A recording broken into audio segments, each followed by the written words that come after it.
Yeah, anyway, we got the text this morning asking if we can help, but we slept in because we just got back from vacation. Um, but it had me thinking about something. Usually, like in the morning, we meet, we get to church a little early so we can talk about, kind of the agenda for the day with the kids, like what the subject matter is. Hmm. Um, and then the girl who leads all the volunteers, does all the scheduling and everything, she says a prayer. But something I've noticed is that we don't like come together and hold hands when we pray. We just kind of sit there and bow our heads and pray. Like at church. Yeah, like at church. Well, at the meeting for the volunteers. Mm-hmm. Um, which is pretty common. I mean, even when you're in the church service, nowadays a lot of people don't really like hold hands and do all that stuff. And it could stem from the COVID stuff. Everyone's still kind of, a little weary about that. But it got me thinking, and I was like, you know what? I think the next time that we volunteer, I think I'm going to suggest that we all hold hands before we say the prayer, because I think it's so important for us to be connected as individuals, Mm-hmm. um, especially when we're united under God. And we've been talking a lot about how stuff that happens in the spiritual realm happens in the physical realm as well. But it may not look exactly the same, Right. but it still should reflect, right? So, when I was thinking about that, I was like, that's why it's so important for us to hold hands, is because if we have the Holy Spirit inside of us through Jesus, when we oh no. I'm back. I don't know why it keeps doing that. When we come together and join hands or even just touch each other in general, we're now making the Holy Spirit bigger, right? It's like when if you have two single flames by themselves, they're not as big, but when you put them together, the flame gets bigger, right? Yeah, absolutely. So if you think about that, like in the spiritual realm, when we all come together and we're physically holding hands or physically touching each other, now we're united and we're a bigger Holy Spirit together. So it's going to have a bigger impact in the spiritual realm versus us just individually sitting here holding our own hands. Right. Yeah, totally. You Yeah, I know, agree. I mean, I always thought it was an interesting thought. I always did that with my family. We always had held hands when we said like prayers, like at dinner and stuff like that. Right, right. Yeah, Yeah, and I noticed we that do the too. same thing A lot of at our families. table. Yeah, a lot of families didn't growing up. I was like, that's interesting. Yeah. But I don't know. I didn't really mind it too much as a kid because it was just like, oh, I don't want to hold your hand, you know? Right, right. But Yeah. you got to think too, like, where are those thoughts stemming from? Like a lot Right. of people are like, oh, I don't want to touch this random person that I don't Yeah. Yeah. know. You know what I mean? Introversion. Right, right. Yeah. Yeah, yeah. But I think it's so important for us to be connected like that as a community, especially under God. Yeah. No, I agree. I mean, I think the same concept goes to like power of prayer too. You know, Yeah. the more Yeah, prayer you absolutely. have, I think the more powerful it is. You good? Yeah. Yeah, this light just shut off. Oh, yeah. Having some technical difficulties on both ends today, I guess. Apparently, yeah. Yeah. Oh, Oh, but yeah, I'm definitely excited to get back into some Old Testament reading. Just honestly, just scripture in general, because we've had a couple of off weeks yeah. and Well, I just don't know, one. I miss it. I know. Yeah. Just last week. I mean, you were on vacation, so we couldn't really Right, do it then. But right. yeah, the Sundays, I mean, it's a busy time of year on the weekends, so we haven't been able to do the Sundays. So this feels good. Yeah, I'm excited to get back into it. Yeah, I know. We say that, then we start reading numbers and then scarlet fine twine linens. Yeah. We're almost past the boring part. Yeah. Yeah. We're getting there. We're getting there. I No, I can't wait mean, till no. we get to like Kings and Samuel and stuff like that. Oh, dude, yeah, no, that's exciting stuff. I know. I'm ready for that as well. But Hmm. we'll power through it. We'll get a couple chapters done Yep. today, and but I mean, there has been some interesting stuff and numbers. Yeah. It's just not. Not as interesting as some of the other books. Yeah. Yeah, for sure. Well, let's knock it out. Let's Yeah, see what let's we can do do. it. Beautiful. Do you want me to start reading? Go for it. All right. Numbers 13. Spies sent into Canaan. The Lord spoke to Moses, saying, Send men to spy out the land of Canaan, which I am giving to the people of Israel. From each tribe of their fathers you shall send a man, every one a chief among them. So Moses sent them from the wilderness of Paran, Paran, I have no clue. Paran. according to the commandment of the Lord. All of them men who were heads of the people of Israel. And these were their names. From the tribe of Reuben, Shammua, the son of Zakur. From the tribe of Simeon, Shaphat, the son of Hori.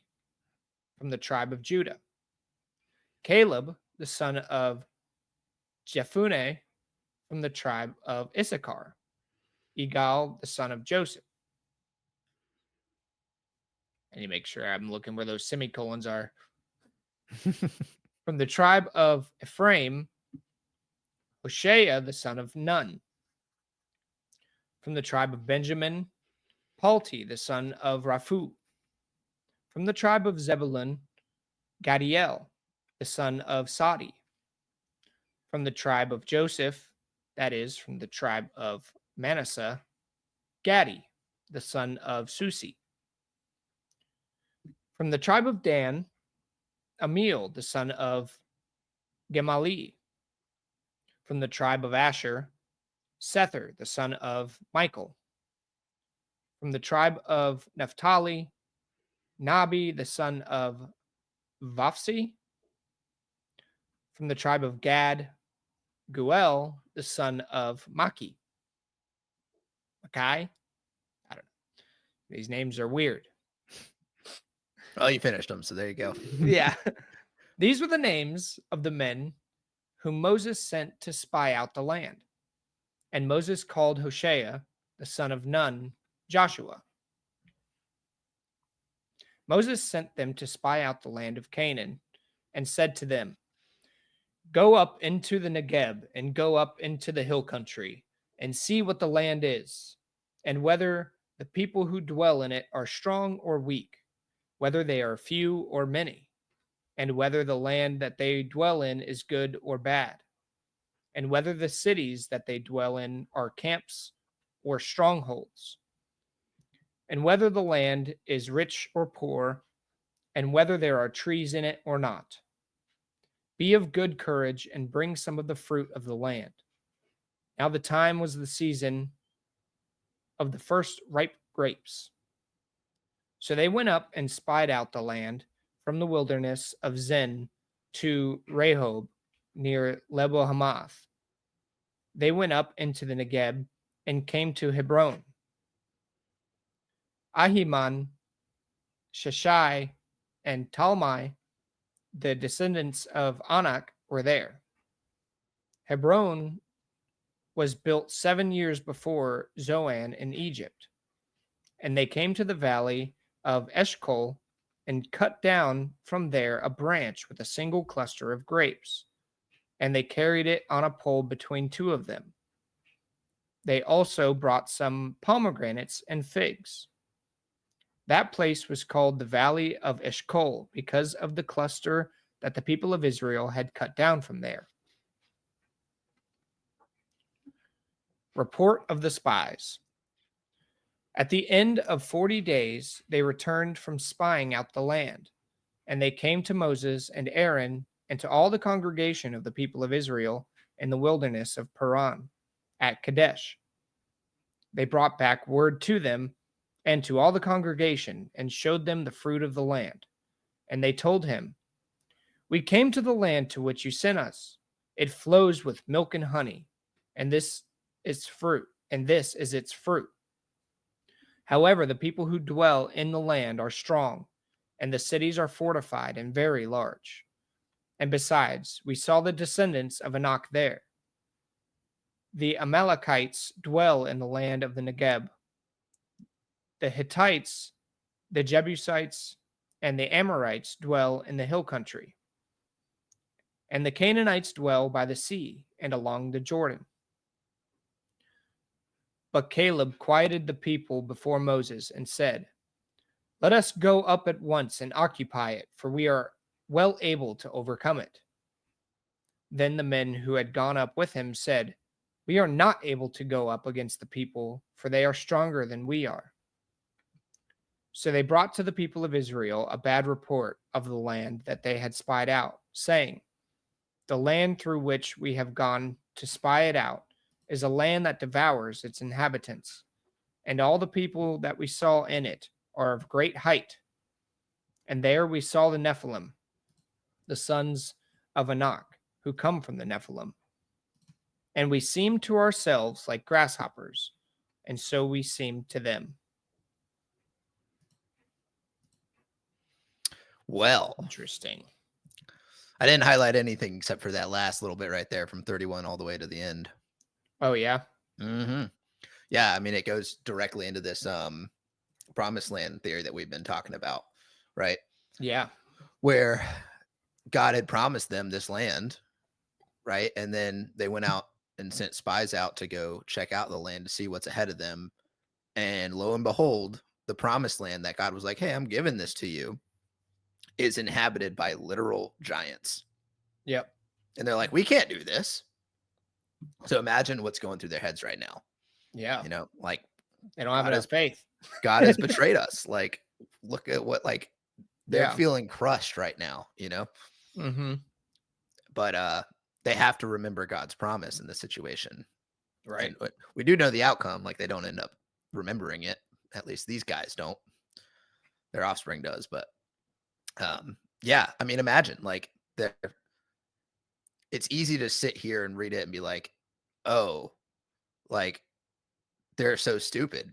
God told them that it would be there, so why don't they Right. just go get it?" But like they They're have an old physically there seeing giants that yeah, they're going to have to go fight. And they're like, dude, we can't do that. exactly, and they're being led by like an old man who can barely talk, who's like walking with a cane, like, Right. Right. "Yeah, we're gonna do it. God told me that we're gonna do this." Yeah. Right. So like it's that faith within them that they have to like lean on God to be able to do that, right? So they're getting Mhm. very discouraged right now. They're literally staring at Nephilim, the spawn of angels and humans, like literal giants. Yeah. So imagine how they felt. Probably terrified, scared AF. Mm-hmm. It would be terrifying. How would you feel? Would you feel discouraged? Be real. I mean, it's hard to say, but like, I mean, being in their shoes, probably. Like, Mhm. I mean, seeing that you have to go fight literal giants and the fact that their cities are like well fortified and stuff, it's like, come on, man, do we really have a chance here? Yeah. Yeah. From the perspective that I'm sitting at, it's easy to say, like, oh, it's okay, God's got you. Just, have some faith. Right. But actually physically being there, no, I'd probably be terrified. Yeah. Well, so I think that's important to talk about because that's where like the prosperity gospels, like the popular prosperity like preaching and stuff like that doesn't talk about. It's these moments right here in faith.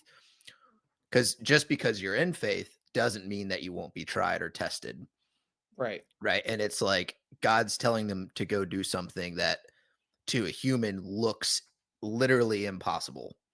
Like, how are we going to do this? Like, this isn't like to man's logic, it doesn't make any sense at all. Like, it literally is this impossible task that cannot be done, but God's telling them to go do it anyways. Right. So, like, and as Christians, we're going to face those same struggles, Yeah. you know? So, something to remember when you're walking with faith that it's called faith for a reason and Right. believing something that can't be seen Mm-hmm. and that you Yeah. can't envision in your own mind. Right. Right. Yeah. Sometimes you're gonna have to face, metaphorical giants. Yeah, And you just have to trust that God is gonna help you overcome those battles. that's right. And Oh, If God is with us, then who can stand against us, right? That's right. No weapon formed against me shall prosper. Amen.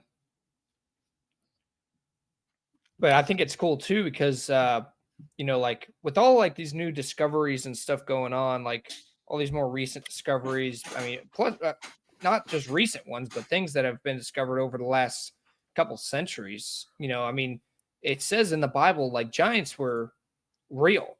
Yeah. And I mean, lately I've been seeing things come to light. Some of it may be old information, some of it new, but I mean, like the proof is in the pudding here, man. Yeah, I know. I always wonder, like, where are the giant bones?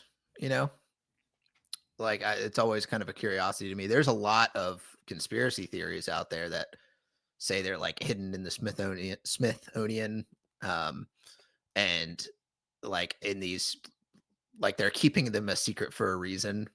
So I don't know how legitimate that is, but it's interesting to think about at least.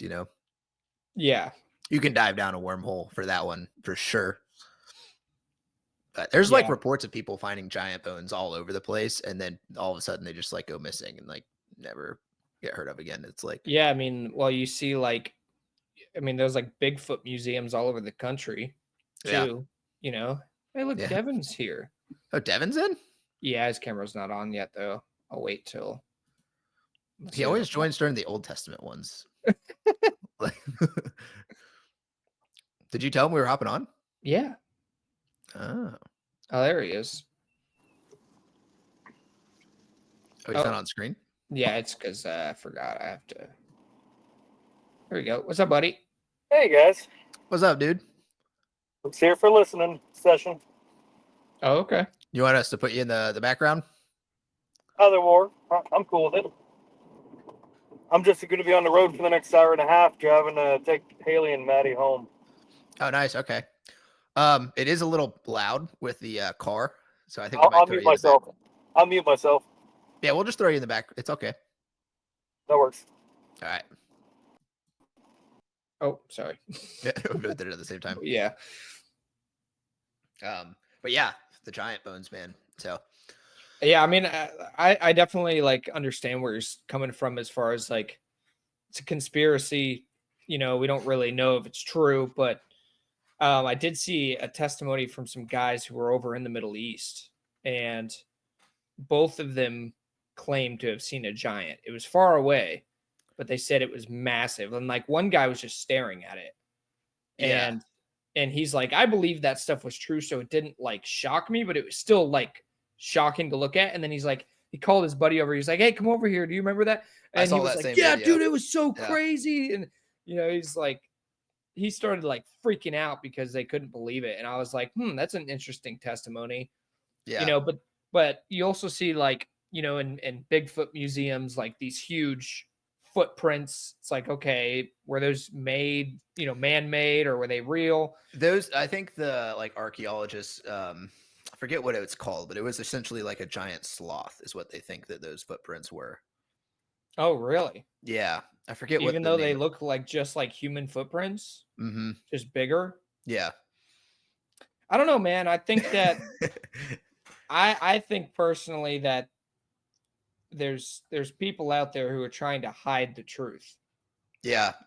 I don't know. I like if it's revealed that giant bones are actually out there, I'd be like, well, duh. Like, I don't know. It Yeah, wouldn't be, it's not yeah, surprising. it wouldn't be surprising at all. It's just curious that like they're not out there. Yeah. So I don't know. But then there's also like, again, like it's the conspiracy rabbit hole. You dive down into like all those stories of people. And like, if you heard of I think it's the Kandahar giant. Mm-mm. I think that's what it's called. So forgive me if I'm wrong to anybody listening, but it's like this story that happened in the Middle East during the Iraq War, I think, around that time.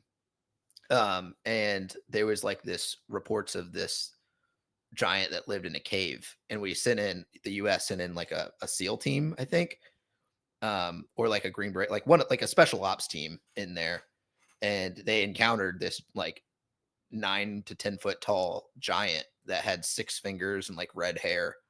Mm, And they ended up killing it. But it like interesting. killed a couple of the SEAL teams, or killed a couple of the ops with like a giant like spear. And then there's like a lot of reports of like people seeing the body of it because they like took the body and like put it on a helicopter and like took it out of there. So there's all kinds of things like that.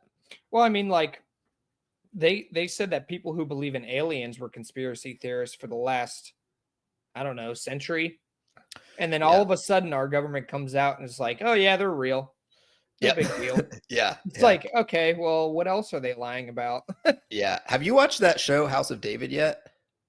No, I have not. It's a very interesting take on it because like they have to like, it's kind of like The Chosen. They have to add in some stuff to like make it a coherent show, you Right. know. Yeah.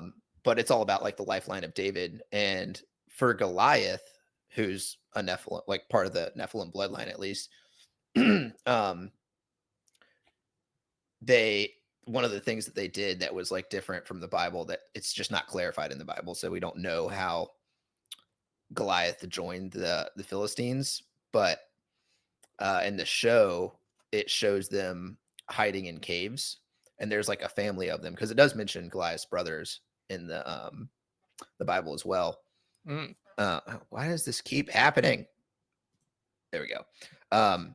So but they were hiding in this cave, and there was the mother of the giants who was just a regular human that claimed to talk with the gods, and she had kept the her sons, which were the giants, the Nephilim, like Goliath and his brothers, like hidden out of sight, because during the time of Joshua, when they leave and enter into the promised land, they go and slay all the Nephilim and all the spawn of the Nephilim as well. So that's like, it was like the killing of all these things. So it was just an interesting take on it, because then the Philistines struck up a deal with them to use them in battle. So interesting take on it, because we don't really know how it played out. I always kind of just envisioned that they were just part of the Philistines and they like live with the Philistines, but it doesn't really mention how. Yeah, that's interesting. Yeah. Hmm. Yeah, I mean, and that's the thing too, is like giants aren't mentioned just like one time arbitrarily in the Bible. No, it's They're scattered all throughout mentioned. the Old Testament. Yeah. Yeah, exactly. So, I mean, and every day, or at least every year, they're uncovering more new stuff that kind of proves the Bible is right. Yeah. Well, it says like Goliath was like, if their measurements on cubits is correct, roughly about 9 feet tall, That's which is honestly that's not too pretty, far off. yeah, I mean, that's pretty big. I mean, we're not talking Yeah. about like 30-foot giants here, which, we don't really know, but 9 foot still to me is kind of considered a giant. Yeah. I mean, 9 foot is tall. That's insane. Yeah. Exactly. And we have some, I think, 8-footers out there alive today.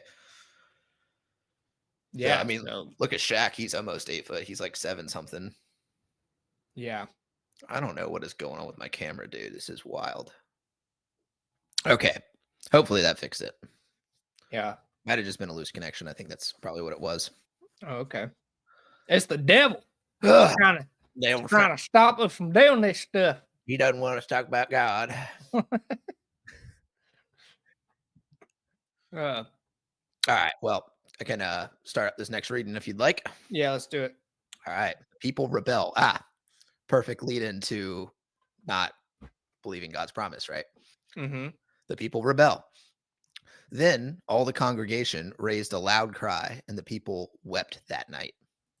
And all the people of Israel grumbled against Moses and Aaron.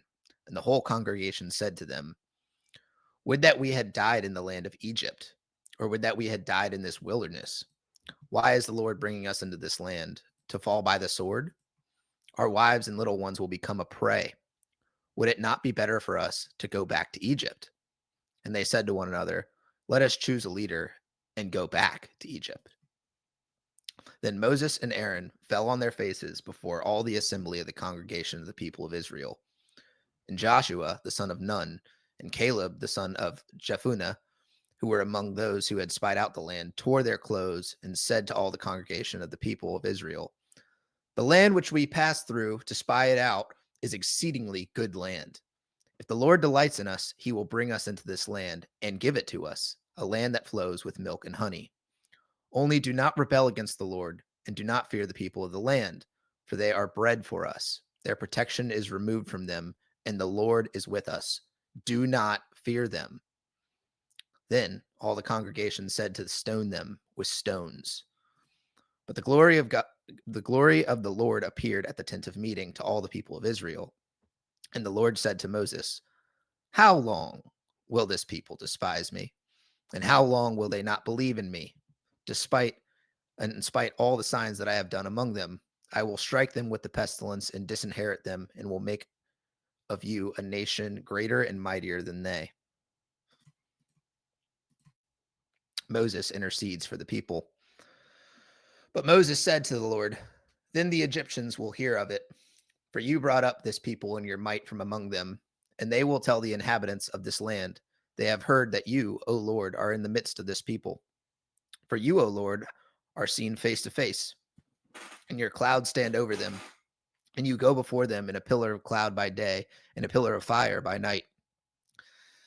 Now, if you kill this people as one man, then the nations who have heard your fame will say, 'It is because the Lord was not able to bring this people into the land that he swore to give them, that he has killed them in the wilderness.'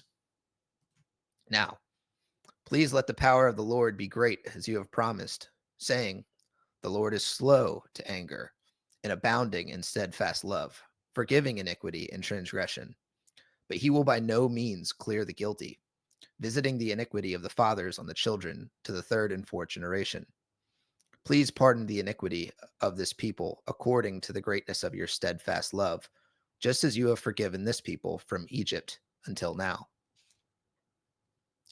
God promises judgment. Then the Lord said, "I have pardoned according to your word.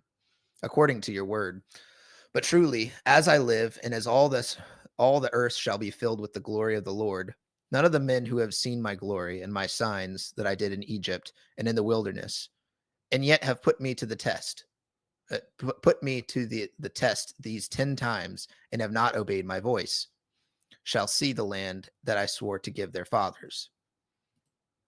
And none of those who despised me shall see it. But my servant, Caleb, because he has a different spirit and has followed me fully, I will bring into the land which he went, and his descendants shall possess it. Now, since the Amalekites and the Canaanites dwell in the valley, turn tomorrow and set out for the wilderness by the way to the Red Sea." And the Lord spoke to Moses and Aaron, saying, "How long this wicked congregation grumble against me? I have heard the grumblings of the people of Israel, which they grumble against me. Say to them, 'As I live, declares the Lord, what you have said in my hearing, I will do to you. Your dead bodies shall fall in this wilderness, and all of your number, listed in the census, from 20 years old and upward, who have grumbled against me. Not one shall come into the land where I swore that I would make you dwell, except Caleb, the son of Jephunneh, and Joshua, the son of Nun. But your little ones, who you said would become a prey, I will bring in, and they shall know the land that you rejected. But as for you, your dead bodies shall fall in this wilderness, and your children shall be shepherds in the wilderness 40 years, and shall suffer for your faithlessness until the last of your dead bodies lie in the wilderness, according to the number of days in which you spied out the land. 40 days, a year for each day. You shall bear your iniquity 40 years, and you shall know my displeasure.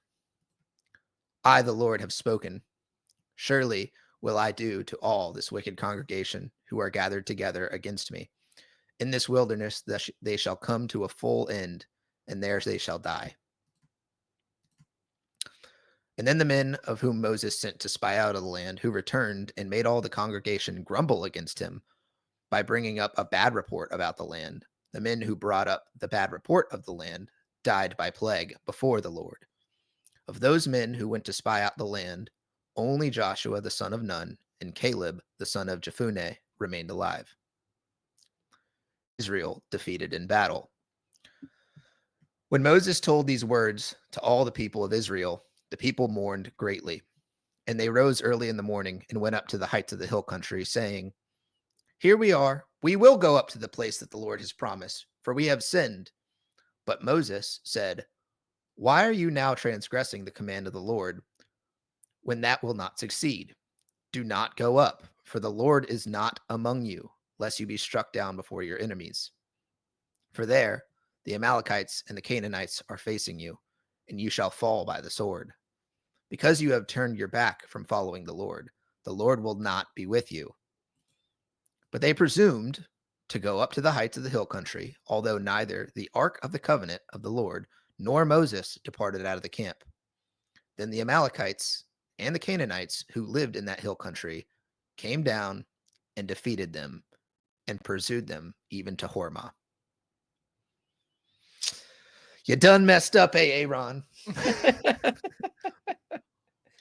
Yeah. Yeah, they should have kept their faith in the Lord and not grumbled against him. Well, so this is Gooses. the crazy thing, man.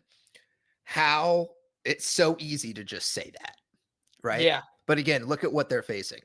God's like, "I'm going to give you this land." And they're like, "All right, cool, we'll take it." And then the whole way that he's taken them there, they're complaining about the journey. It's like, "Ugh, at least in Egypt we had like better eating food." And then God's like, "No, I'll provide you food." And then they like bring them food, and they're just like complaining the whole way, the whole time. Yeah, and then they're like, "Oh, we've been eating this same food for so long." Yeah, we've been eating the same food for years, and then it's like more grumbling. And then they finally get to the area that God promised is theirs. And it's inhabited by giants. I mean, like, come on, like you would be in despair. You know what I mean? You'd be pissed because like you at least confused, if anything. You'd be like, because your worldly mind can't see what the plan is, but you have a promise from God. So Right.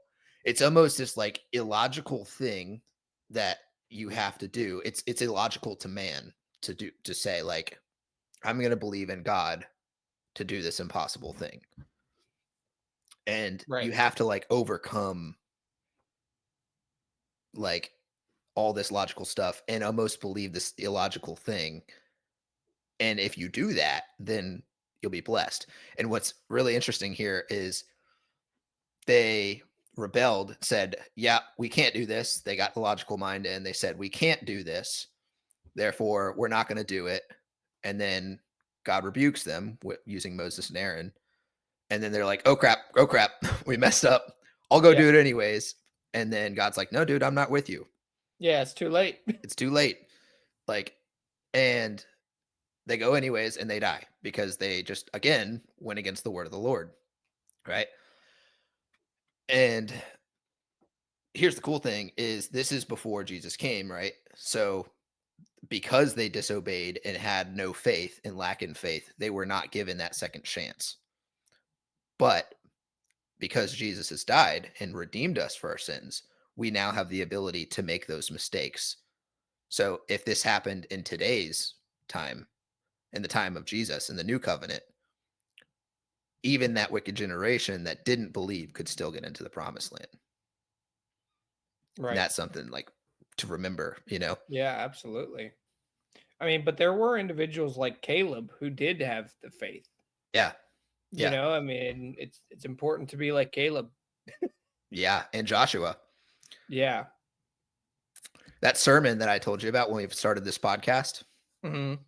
it was about Joshua Was it? stepping out into faith, stepping Yeah. out into the promised land when we started this podcast. That's cool. Yeah. Yeah, so it's not impossible. You just have to have enough faith. Yep. And sometimes you might be blind in your faith. Yep. Sometimes. But I definitely agree. It would be a very difficult thing to face, what all of these Israelites are facing. Right. Yeah, the only time I'd say that you're blind in faith is if God delivers you a promise, right? And you just can't see Like the any. end goal. Yeah, no, Or, like, well, the promise is the end goal, well, right? right. But you Or can't see the see. path, like how to get there. Right. Yeah, my mom Yeah. used a really good analogy, metaphor, I don't know what you'd call it, but where like you're standing on a cliffside and there's a big deep ravine and it's pitch black and you can't see into it. And then there's some space about 100 feet over, and then on that space there's like a rock that you need to get to that's way up here, and God is telling you to jump, but like to man it's an impossible jump. And what God will do is, because like it's like looking in the dark, it's this impossible thing, is when you jump right in the darkness there's another cliff, and then there's a stairwell beneath, and it Mm, leads you right to the top.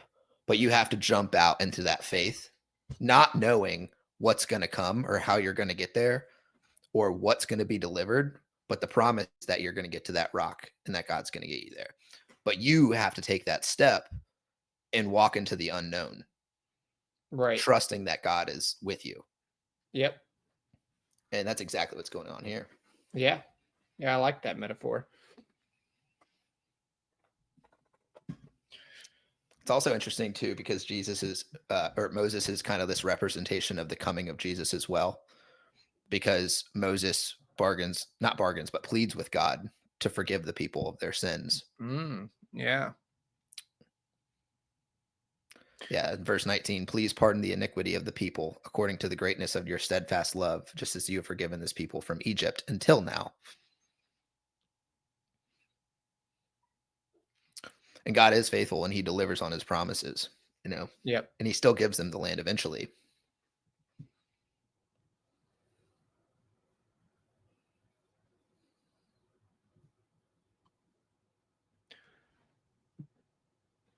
Yeah, it's pretty crazy. Mm-hmm. Yeah, I didn't think about that with Moses like begging him to forgive them. Yeah. Interesting. Like he was like their intercessor essentially. Yeah. Let me see. There's another thing that oh yeah, here we go. Just to like give an insight on how these people felt right now, seeing this impossible task that God is asking them to do. Mm-hmm. They said, let us choose a leader and go back to Egypt, where Right. they were slaves. It was such an impossible task to them that they could not see any humanly possible way that they could win, that they said, I'd rather go back to slavery than face this. Right. I mean, that's some turmoil, and that's some stuff that's going to happen in our lives, Mm-hmm. and you just have to have that faith. If God has delivered you that promise, you need to trust it. Right. It's like Lot's wife, like don't look back. Yep. Otherwise you're going to be frozen in fear, but frozen in general. You're going to be stagnant, right? Yeah. Yeah, absolutely. Dang. It's crazy that we're reading about this stuff, considering this has been a lot, very prevalent in my life recently, like these stories. Right. Yeah.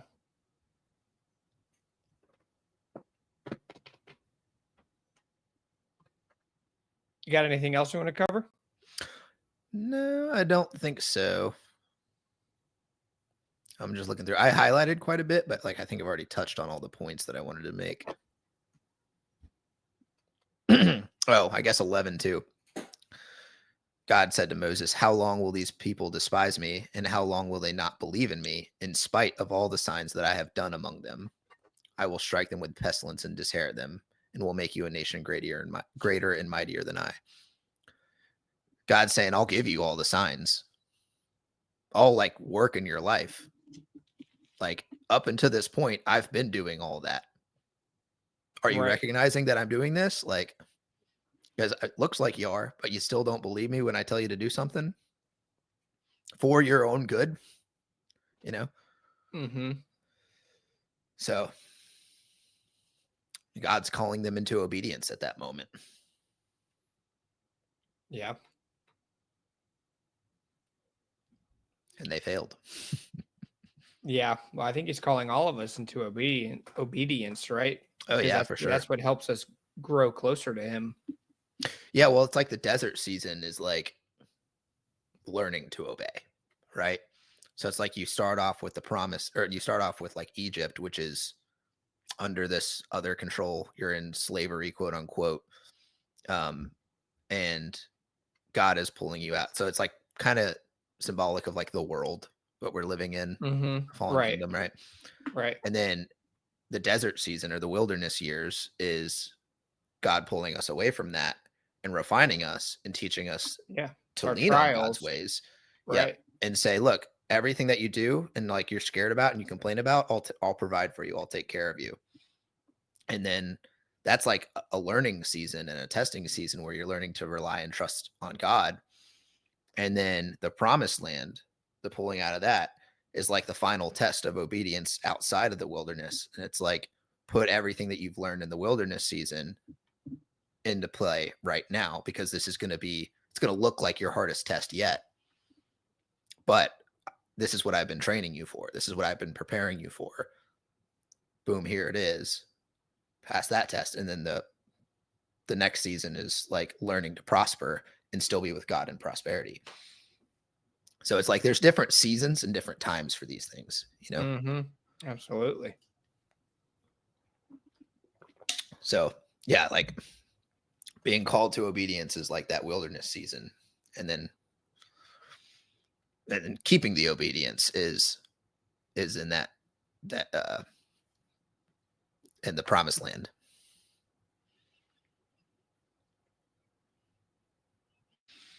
So you got anything Yeah. else? No, I don't think so. I think I'm all good. All right. Move on to 15. All right. Laws about sacrifices. The Lord spoke to Moses, saying, Speak to the people of Israel and say to them, When you come into the land you are about to inhabit, which I am giving to you, and you offer to the Lord from the herd or from the flock a food offering, or a burnt offering, or a sacrifice, to fulfill a vow, or as a free will offering, or at your appointed feasts, to make a pleasing aroma to the Lord. Then he who brings his offering shall offer to the Lord a grain offering of a tenth of an ephah of fine flour, mixed with a quarter of a hin of oil. And you shall offer with the burnt offering or for the sacrifice a quarter of a hin of wine for the drink offering for each lamb. Or for a ram, you shall offer for a grain offering 2/10 of an ephah of fine flour mixed with a third of a hin of oil. And for the drink offering, you shall offer a third of a hin of wine, a pleasing aroma to the Lord. And when you offer a bull as a burnt offering or sacrifice to fulfill a vow or for peace offerings to the Lord, then one shall offer with the bull a grain offering of 3/10 of an ephah of fine flour, mixed with half a hin of oil. And you shall offer for the drink offering half a hin of wine as a food offering, a pleasing aroma to the Lord. Thus it shall be done for each bull or ram, or for each lamb or young goat. As many as you offer, so shall you do with each one, as many as there are. Every native Israelite shall do these things in this way in offering a food offering, with a pleasing aroma to the Lord. And if a stranger is sojourning with you, or anyone is living permanently among you, and he wishes to offer a food offering with a pleasing aroma to the Lord, he shall do as you do. For the assembly, there shall be one statute for you and for the stranger who sojourns with you. a statute forever throughout your generations. You and the sojourner shall be alike before the Lord. One law and one rule shall be for you and for the stranger who sojourns with you. The Lord spoke to Moses, saying, Speak to the people of Israel and say to them, when you come into the land to which I bring you, and when you eat of the bread of the land, you shall present a contribution to the Lord. Of the first of your dough you shall present a loaf as a contribution, like a contribution from the threshing floor, so shall you present it. Some of the first of your dough you shall give to the Lord as a contribution throughout your generations. Laws about unintentional sins. But if you sin unintentionally and do not observe all these commandments that the Lord has spoken to Moses, all that the Lord has commanded you by Moses, from the day that the Lord gave commandment and onward throughout your generations, then if it was done unintentionally, without the knowledge of the congregation, all the congregation shall offer one bull from the herd for a burnt offering, a pleasing aroma to the Lord, with its grain offering and its drink offering according to the rule, and one male goat for a sin offering. And the priest shall make atonement for all the congregation of the people of Israel, and they shall be forgiven, because it was a mistake, and they have brought their offering, a food offering to the Lord, and their sin offering before the Lord for their mistake. And all the congregation of the people of Israel shall be forgiven, and the stranger who sojourns among them, because the whole population was involved in the mistake. If one person sins unintentionally, he shall offer a female goat a year old for a sin offering, and the priest shall make atonement before the Lord for the person who makes a mistake, when he sins unintentionally, to make atonement for him, and he shall be forgiven. You shall have one law for him who does anything unintentionally, for him who is native among the people of Israel, and for the stranger who sojourns among them. But the person who does anything with a high hand, whether he is native or a sojourner, reviles the Lord, and that person shall be cut off from among his people, because he has despised the word of the Lord and has broken his commandment. That person shall be utterly cut off. His iniquity shall be on him. A Sabbath breaker executed.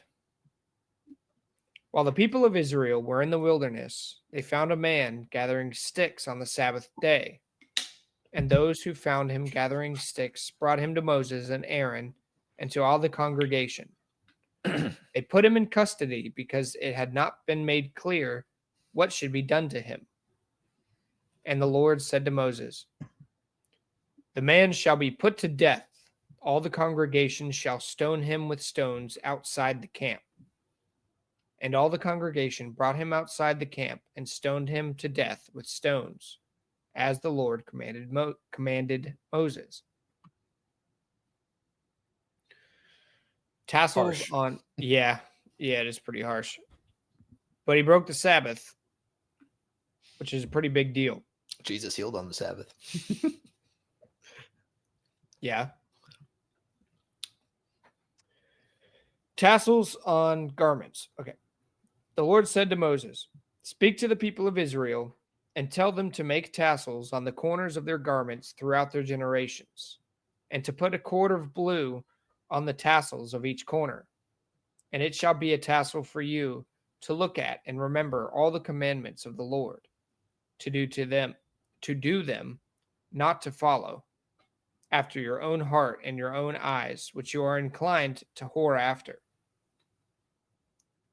So you shall remember and do all my commandments, and be holy to your God. I am the Lord your God, who brought you out of the land of Egypt to be your God. I am the Lord your God.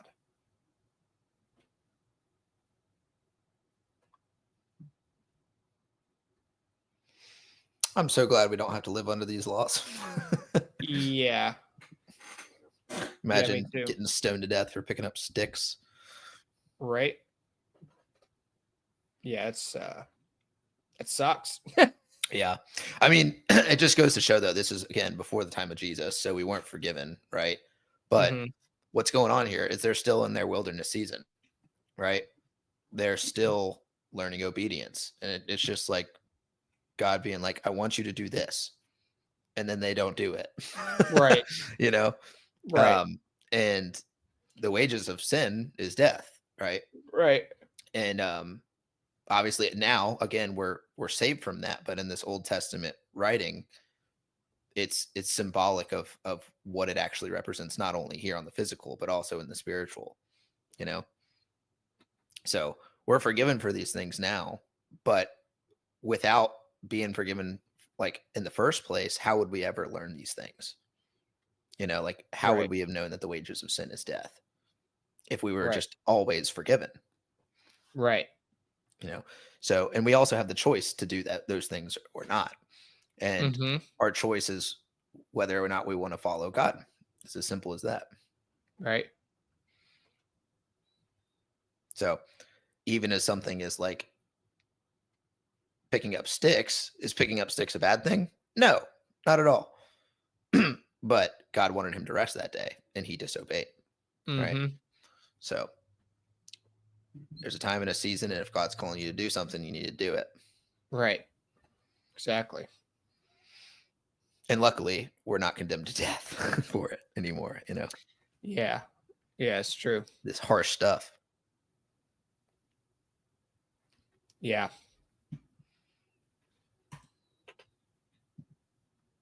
Ugh. You want to read one more and then call it, or you want to keep going? Yeah, we can read one more. All right. Korah's rebellion, number 16. Now, Korah, the son of Isar, son of Kohath, son of Levi, and Dathan, and Ibram, the sons of Eliab, and On, the son of Pileth, sons of Reuben, took men, and they rose up before Moses with a number of people of Israel, 250 chiefs of the congregation, chosen from the assembly, well-known men. They assembled themselves together against Moses and against Aaron, and said to them, "You've gone too far, for all in the congregation are holy, every one of them, and the Lord is among them.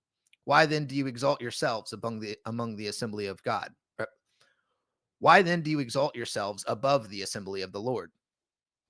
When Moses heard it, he fell on his face, and he said to Korah and all his company, "In the morning the Lord will show who is his and who is holy, and will bring him near to him. The one whom he chooses, he will bring near to him. Do this: take censers, Korah and all his company, put fire in them and put incense on them before the Lord tomorrow. And the man whom the Lord chooses shall be the holy one. You have gone too far, sons of Levi." And Moses said to Korah, "Hear now, you sons of Levi, is it too small a thing for you that the God of Israel has separated you from the congregation of Israel to bring you near to himself, to do service in the tabernacle of the Lord, and to stand before the congregation to minister to them, and that he has brought you near to him, and all your brothers, the sons of Levi, are with you? And would you seek the priesthood also? Therefore, it is against the Lord that you and all your company have gathered together. What is Aaron that you grumble against him?" And Moses sent a call to Dathan and Abiram, the sons of Eliab, and they said, "We will not come up. Is it a small thing that you have brought us up out of the land, out of a land flowing with milk and honey, to kill us in the wilderness, that you must also make yourself a prince over us?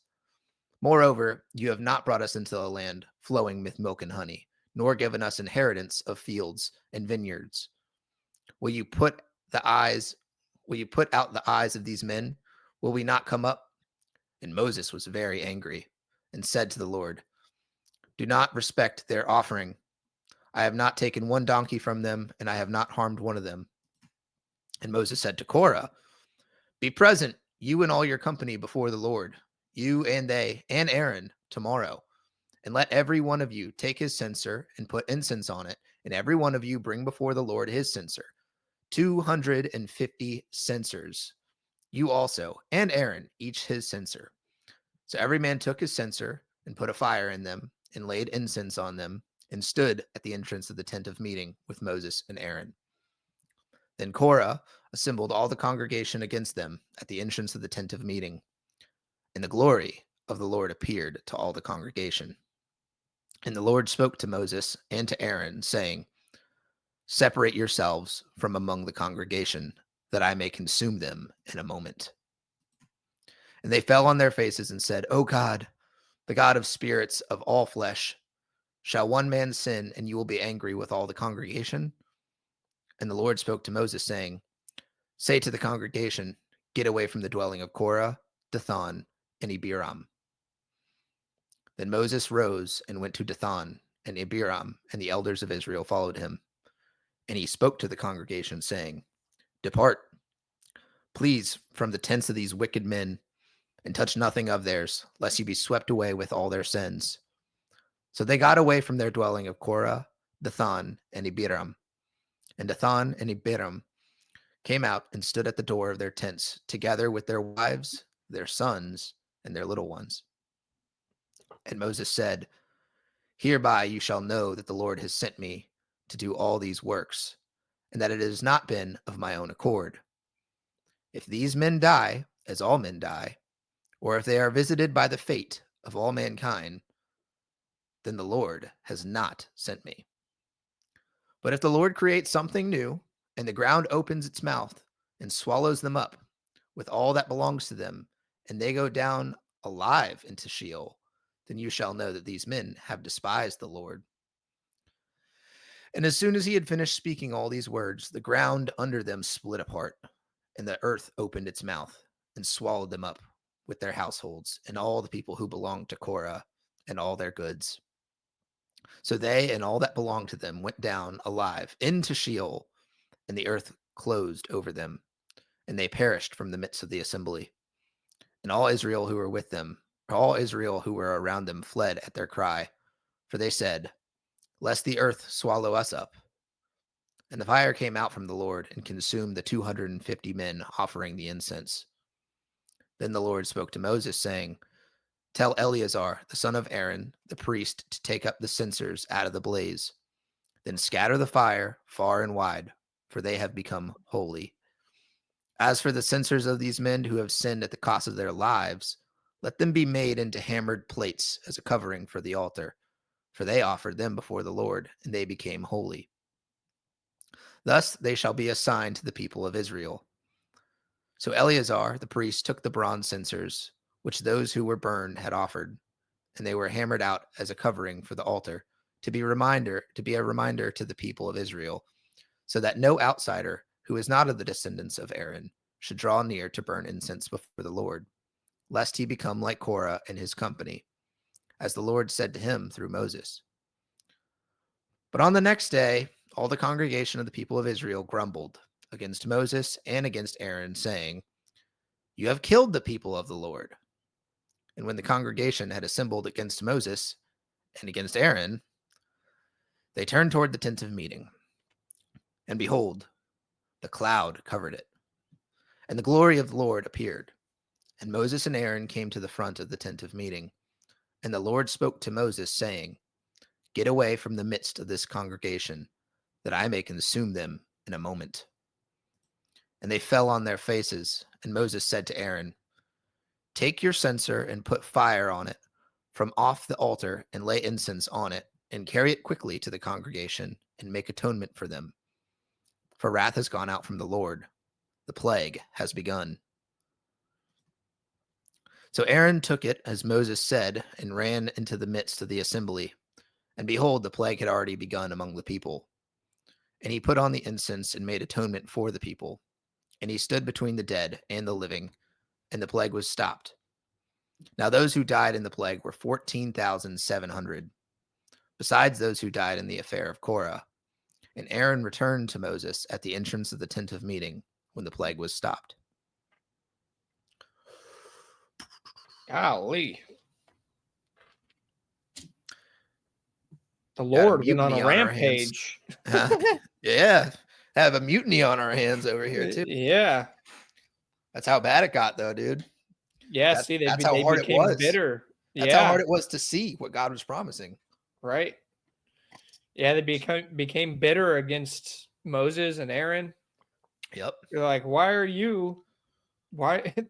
I don't know why they thought that too. I mean, I don't know what Moses was doing exactly, but they're like, "Why are you holier than us? What makes you holier than us?" And he's Well, it's like, because "Well, Moses was talking to God. He's the only one that God talked to. Well, and Aaron, but like he spoke to Moses directly, you know? right, right." And if Moses was humble enough, he's like, "All right, that's fine. Let's find out who God chooses." Yep, exactly. Yeah. I mean, God's already like put them in their places too, like respectfully by their tribes. Right. Right, Remember in like Leviticus, right. we Yeah, were reading, it's like certain tribes were like meant to carry everything. Certain tribes were meant to like do the sacrifices, like Aaron's family and whatnot. So everybody has right, a place that was already ordained for them, a certain purpose. right. But they became bitter, they became jealous, Mhm. and they stopped remembering God's promise. And Yep. actually, they stopped believing his promise because they thought it was impossible to achieve. Mm, And they thought that they had been lied to, even though they were still in the process of getting to the promised land. They didn't get there yet, you know. right, right. Just had to stick it through. But they didn't do that. They got bitter in the process and Mhm. fell away. Right. Interesting. Is there anything else that you wanted to cover from this? Yes. It's interesting because Aaron and Moses still tried to save everybody, even when the plague was sent out. He put on the incense and made atonement for the people, and he stood between the dead and the living, and the plague was stopped. Hmm. What verse was that? Just toward the bottom here, right? 48.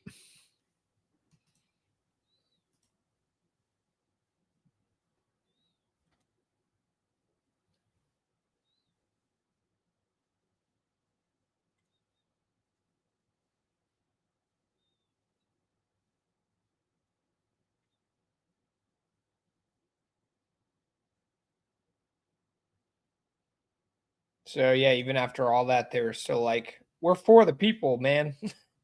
Yep. Want to help you. Just Hmm. listen.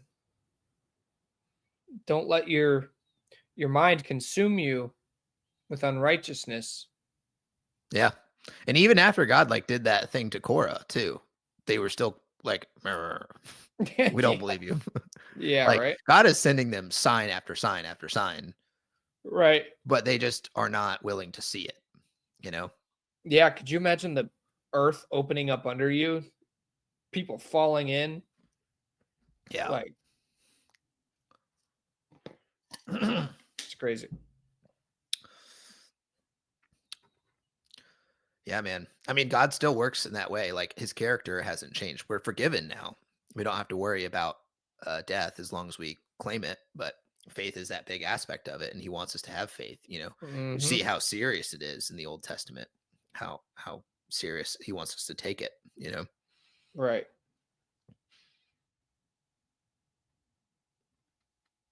it's a call into obedience and following what he says. And then he does deliver on what he says too. You know, but as long as you remain faithful and following in his ways. And like I said, man, now that Jesus came, we're living out under this different covenant. We're not held to the standard of being perfect. We're Right. allowed to mess up now, and God Hmm. forgives us and still lets us get to that promised land without death. Right. So, I mean, that's just like I think the most grateful thing that has happened yet. You know what I mean? Yeah. Yeah. Absolutely. Like you always hear people talk about like, "Oh, Jesus has forgiven you," and it's like you don't really, I think, understand some of that until you read some of this older stuff, like where it was under a different law, Right. you know. Right. But then we also see because we're forgiven, we still have to go through these trials and these fires, and God still wants us to be obedient to him, and he still will talk to us and tell us what to do. But he wants us to learn from this Old Testament teaching what not to do and then also the promise that he actually did give them, because they do get to the promised land eventually, Right. right? So it's like, because we're forgiven now doesn't mean that we're not going to go through trials and fires, but it's teaching us to put our faith in him. That way we might reach the promised land, and sooner rather than later. Mm-hmm. You know, we don't want to get thrown back into the wilderness for another 40 years. Right. Exactly. So we don't have to, because we're forgiven. So Yeah, super cool. it is really cool. Do you got anything you want to touch on before we end it? Not really. To be honest, I didn't really highlight anything, and there's nothing that comes to mind. So I'm all good. All right. You mind if I close it out in prayer? Not at all. All right. Dear Lord, thank you for being with us today and giving us a amazing teaching. Please, Lord, let us know when we are in the times of wilderness and when you are calling us into the promised land, to strong firm in our faith and to believe your signs and wonders, and to believe that you have plans for us to prosper and not to perish, Lord. Give us the strength to understand this and to not waver and to not get bitter like Korah. Thank you again, Lord, for all that you've done. And in Jesus' name I pray. Amen. Amen. Thank you guys for watching. Catch us next week. Don't forget to pick up your Bible. And pray about it. God bless y'all. God bless.